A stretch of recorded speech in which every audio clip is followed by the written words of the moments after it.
Tere uudistestuudiost, mikrofoni juures Rohke Debelak. Välisuudiseid. USA president Donald Trump andis eile pressikonverentsil teada, et süüdistused, nagu oleksid Ameerika Ühendriigid kaldunud Vene-Ukraina sõjas Venemaa poolele, on mitmekülgselt alusetud. Vladimir Putin tegi Musta reede soodukate raames lihtsalt parema pakkumise, millest oleks patt olnud ilma jääda. Nii palju muldmetalle ja muid hinnalist tooret ja seda kõik ainult näpuotsa teie rahvusvahelise õiguse eest, märkis president. Ja lisas, et Ameerika ajaloos ei ole keegi teinud paremat diili. Ja koduse poliitika juurde. Erakond Isamaa esimees Urmas Reinsalu kummutas eile väited, nagu oleks ta linnapea ametist kõrvale hoides petnud valijaid. Tegemist oli lihtsalt asjaolude kokkulangevusega. Isamaa esimees lisas, et kui valimised läbi said, siis hakati kiiresti otsima sobivat linnapead ja see protsess venis ja lõpuks läks sellega juba nii kaua, et vaja oli hakata Riigikogu valimisteks valmistuma. Muidu juhtub nii, et ka peaministriks ei ole Urmas Reinsalul enam mõtet hakata, sest siis on lähedal juba ka Europarlamendi valimised.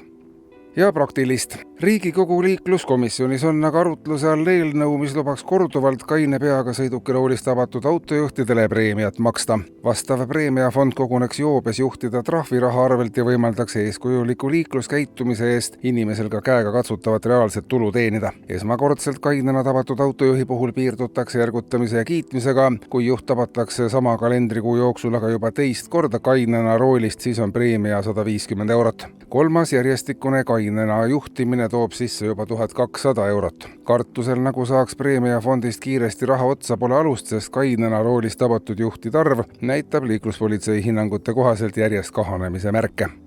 Ja kultuuriuudiseid. Jandre vallavalitsuse suures saalis jagati eile elutööpreemiaid. Kohal oli suurem osa vallarahvast ja laureaategi jagus küllaga. Vallavanem Ants Metsa sõnul teeb rõõmu see, et sel aastal oli taas elutööpreemia saajate hulgas palju noori. Kõige nooremaks elutööpreemia saajaks oligi 14-aastane kohalik noormees Kevin Kask, kelle sõnul on tal nüüd juba enam kui 6 klassi selja taga ja rohkem ei kavatseda oma elus küll midagi teha. Noorte hulk, kelle elutöö ongi tehtud enne täisealiseks saamist, kasvab vallavanema sõnul iga aastaga.